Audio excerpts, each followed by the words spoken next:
Bismillahirrahmanirrahim. Assalamualaikum warahmatullahi wabarakatuh. Pada kesempatan kali ini, kami akan mempresentasikan hasil kerja kelompok kami dengan judul Sosial dan Perkembangan Psikologi. Sebelumnya perkenalkan, nama saya Indah Purwanti dan teman saya Kurnia Amalia. Sosial dan Psikologi Perkembangan. Yang pertama yaitu pada zaman kuno, seorang filsuf Yunani yaitu Aristoteles, beliau mencirikan bahwa manusia disebut hewan sosial atau hewan yang bermasyarakat atau yang sering kita kenal yaitu makhluk sosial. Nah, ia berusaha menerangkan bahwa manusia itu dikodratkan untuk hidup bermasyarakat dan berinteraksi satu sama lain. Kemudian yang kedua yaitu ahli teori sosial, Plato hingga Emile Durkheim berpendapat bahwa bentuk-bentuk mentalitas sosial tidak dapat direduksi menjadi sifat mental individu yang membentuk sosial. Pada abad ke-17 sampai 18, Thomas Hobbes menyatakan bahwa kelompok sosial tidak lebih dari kumpulan individu. Nah, maksud di sini bahwa pemikiran sosial, emosi, perilakunya tidak lebih dari pemikiran kumpulan individu yang diatur oleh pengejaran kesenangan dan penghindaran rasa sakit. Kemudian setelah Renaissance dan Reformasi, bahwa konsepsi abad pertengahan tentang individu sebagai anggota kelompok sosial tidak terpisahkan dan digantikan oleh konsepsi individu sebagai individu yang independen dari komunitas sosial. Kemudian agen rasional psikologi dan perilakunya ditentukan sendiri, bahwa Emile Durkheim mempresentasikan mentalitas sosial yang muncul dari kelompok-kelompok sosial sebagai analogi dengan sifat-sifat yang muncul dari sel. Namun, ini ditentang oleh ahli fisiologi reduktif seperti Brach, Du Bois-Reymond, dan Helmholtz. Mereka berpendapat bahwa sifat-sifat dapat direduksi menjadi sifat fisik dan kimiawi molekul yang menyusunnya. Psikologi sosial. Psikologi sosial dikembangkan oleh teori Giambattista Vico dan Johann Gottfried Herder bahwa bentuk psikologi dan perilaku terkait komunitas sosial itu berbeda, baik dari segi budaya maupun periode sejarahnya. Kemudian Wilhelm von Humboldt menghubungkan perbedaan dalam psikologi dan perilaku manusia dengan komunitas sosial yang berbeda dan mode ekspresi linguistik. Nah, maksudnya di sini bahwa beliau mencirikan studi tentang bentuk-bentuk bahasa dan adat istiadat yang terkait dengan komunitas sosial yang berbeda sebagai Volker psikologi. Kemudian pada akhir abad ke-19, Emile Durkheim, yaitu seorang bapak pendiri sosiologi, membedakan antara bentuk-bentuk pemikiran, emosi, dan perilaku sosial dan individu. Bahwa Durkheim di sini mencirikan bentuk-bentuk sosial dan pemikiran, emosi, dan perilaku sebagai yang terkait dengan keanggotaan kelompok sosial yang berbeda, seperti bentuk pemikiran, emosi, karakteristik dari perilaku orang Katolik yang bertentangan dengan Protestan. Kemudian Gustave Le Bon dan Gabriel Tarde mengembangkan teori psikologi kerumunan. Nah, bahwa mereka mengklaim bahwa perilaku irasional dan emosional individu dalam kerumunan adalah produk dari peniruan, mengemakan kekhawatiran pergantian abad tentang ancaman yang ditimbulkan terhadap peradaban oleh majelis demokratis, pengadilan oleh juri, dan hak pilih universal. Kemudian Albert Schweitzer, Ludwig Gamplowicz, dan Gustav Ratzenhofer mengembangkan gagasan tentang psikologi sosial yang khas dalam sosiologi. Psikologi sosial awal Jerman dan Amerika. Dimensi sosial psikologi dan perilaku manusia juga diakui oleh pendiri psikologi yang ada di Jerman maupun di Amerika. Kemudian Wundt berpendapat bahwa bentuk-bentuk tertentu dari psikologi dan perilaku manusia didasarkan oleh komunitas sosial. Nah, Wundt berpendapat bahwa ia membedakan sosial dari psikologi individu atau eksperimental dengan alasan bahwa objek sosial yang bertentangan dengan psikologi individu atau eksperimental didasarkan pada keanggotaan kelompok sosial. Ia berpikir bahwa studi eksperimental merupakan proses sadar, perlu dilengkapi dengan studi perbandingan historis atau produk mental dari komunitas sosial seperti bahasa, mitos, dan kebiasaan. Kemudian dalam arti luas bahwa psikologi sosial berkaitan dengan prinsip-prinsip psikologi yang terlibat dalam ekspresi kehidupan mental yang mengambil bentuk dalam hubungan sosial, organisasi, dan praktik.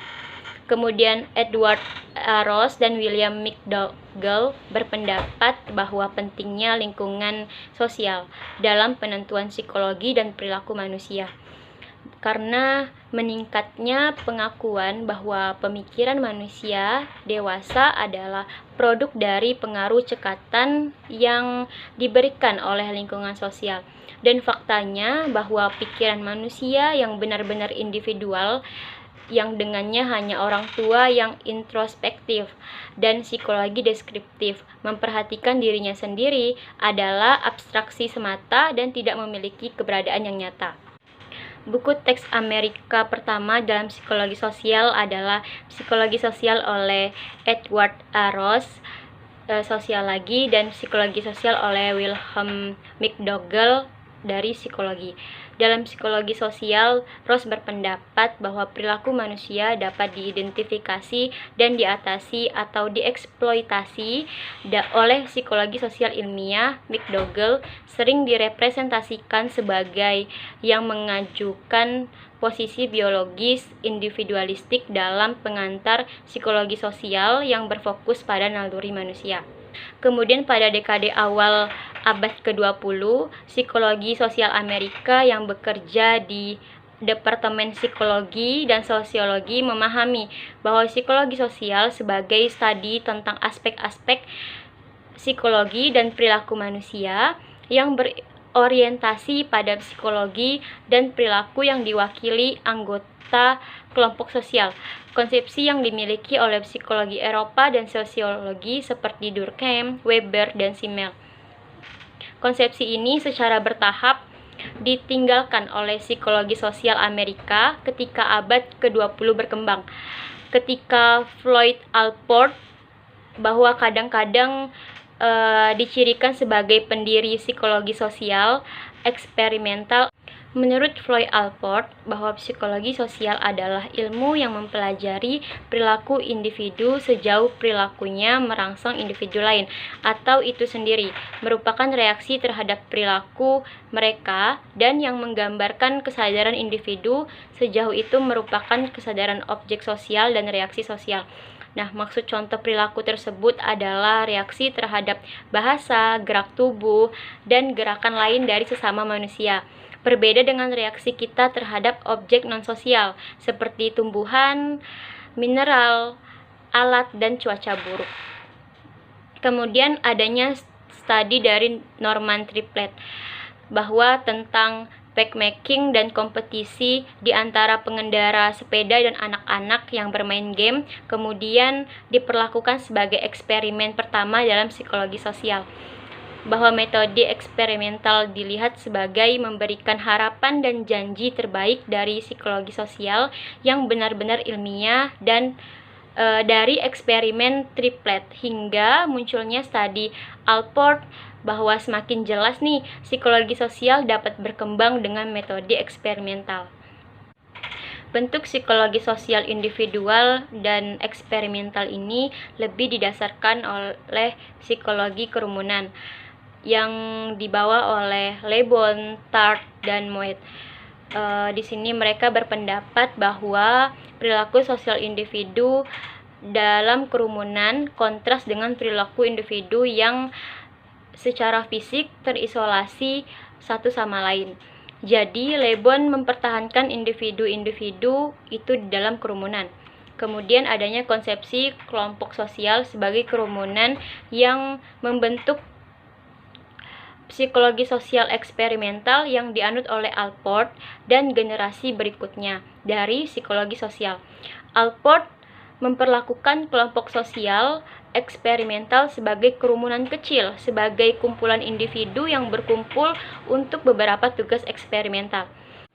Beliau membedakan antara kelompok eksperimental yang bertindak bersama dan tatap muka tanpa referensi ke orientasi sosial atau afiliasi dari anggota kelompok eksperimen yang biasanya asing antara satu sama lain. Kelompok-kelompok yang bekerja bersama didefinisikan sebagai kelompok di mana individu-individu utamanya sibuk dengan beberapa rangsangan daripada satu sama lain. Psikologi sosial pada masa pasca perang. Yang pertama, bahwa orientasi sosial, psikologi dan perilaku manusia mengalami kebangkitan pada tahun-tahun setelah Perang Dunia Kedua.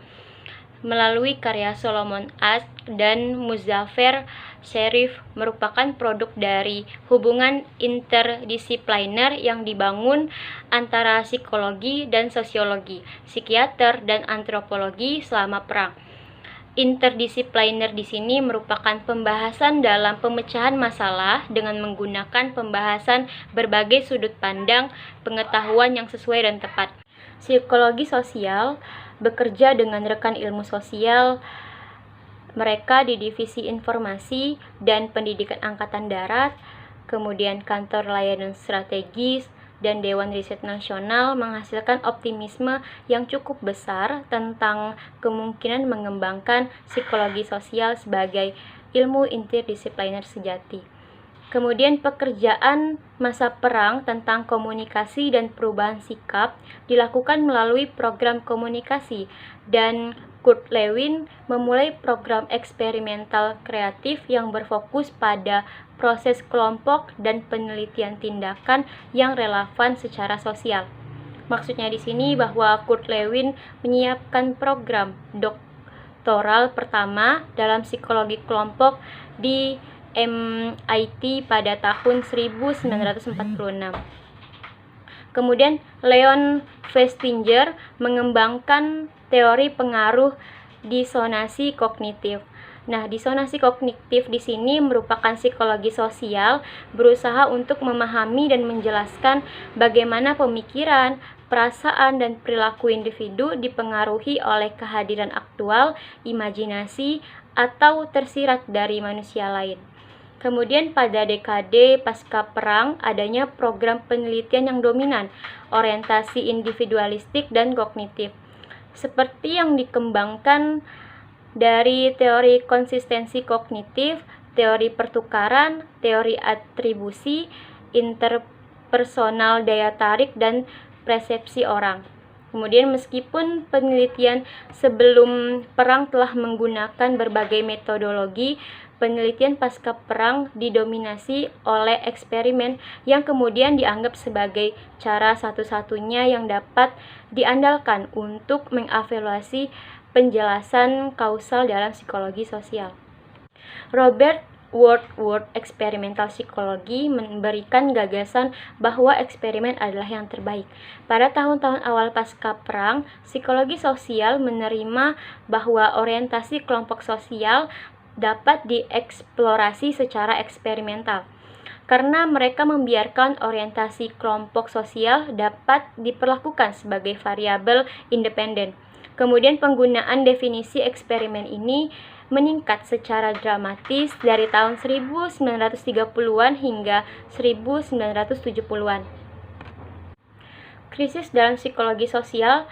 Tidak semua orang senang dengan cara psikologi sosial yang berkembang dalam beberapa dekade pasca perang, bahwa beberapa meratapi pengabaian visi integratif tahun 1950-an dan menyatakan keprihatinan tentang fragmentasi disiplin yang terus dan berkembang, tentang sifat disiplin yang semakin asosial. Namun, fokus sosial khusus dari suara-suara kritis ini hampir dilenyapkan oleh hiruk-pikuk kritik metateoretikal, metodologis, dan moral yang merupakan krisis tahun 1970-an dalam psikologi sosial. Kemudian keluhan yang paling umum difokuskan pada artifisialitas dari eksperimen laboratorium dalam psikologi sosial. Artifisialitas di sini yaitu selalu membuat sesuatu yang buatan tidak alamiah. Kemudian kelemahan terbesar dari eksperimen laboratorium terletak pada kesempurnaannya.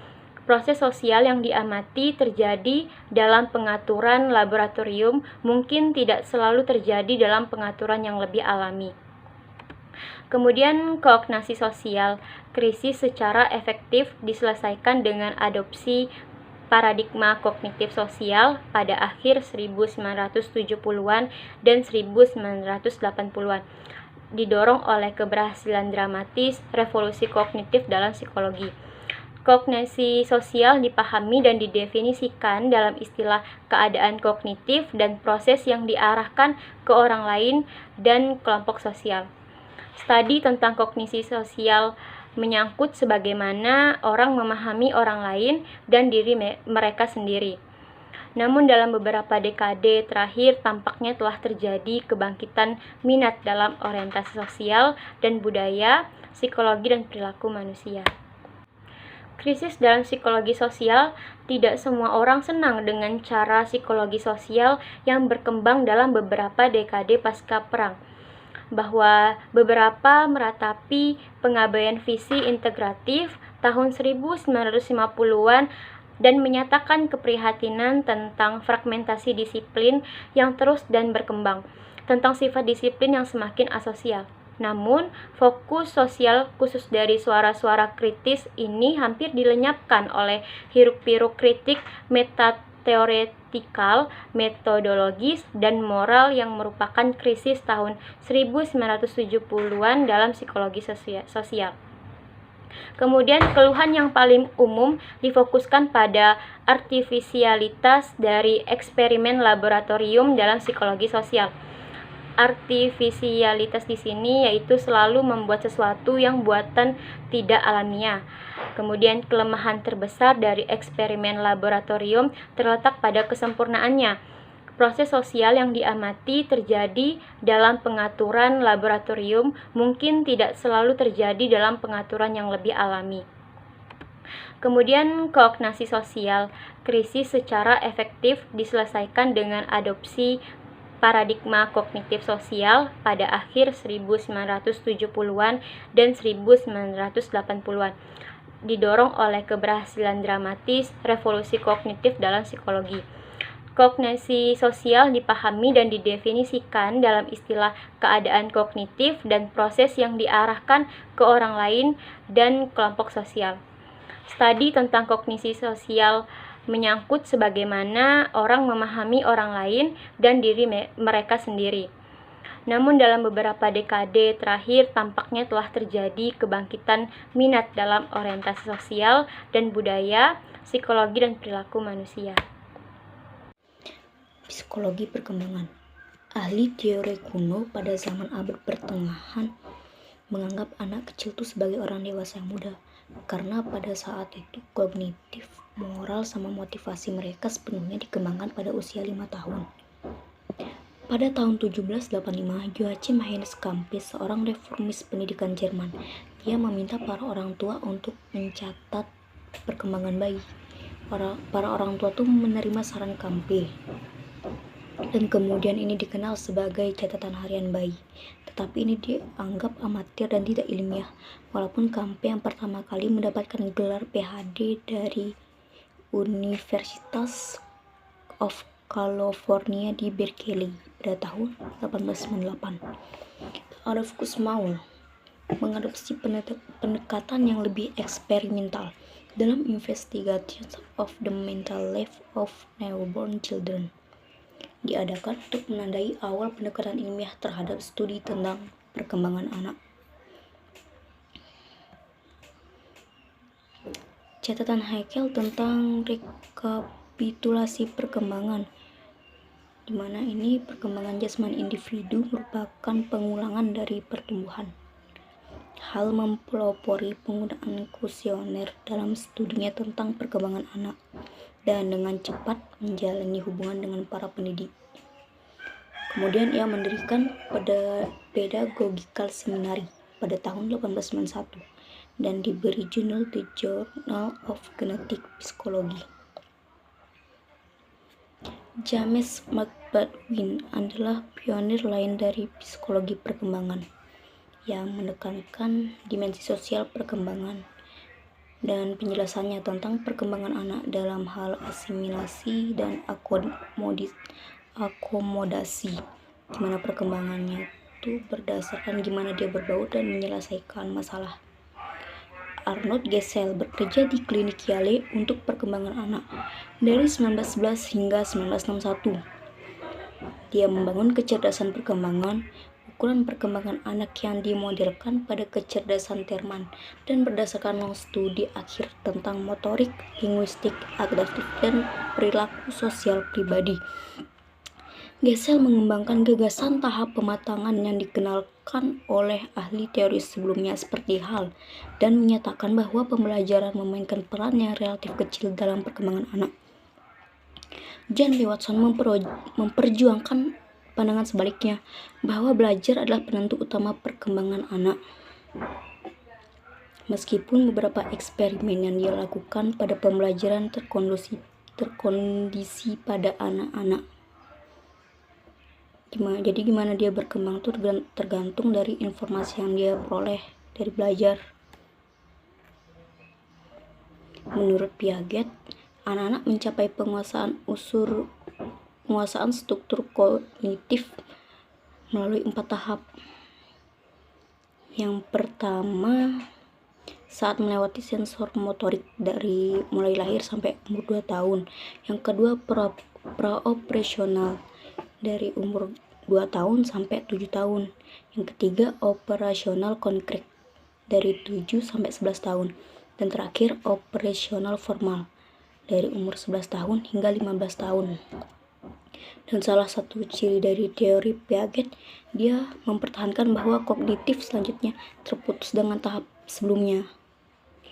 Penelitian telah menunjukkan bahwa transformasi besar dalam teori pikiran anak kecil sekitar usia 4 tahun.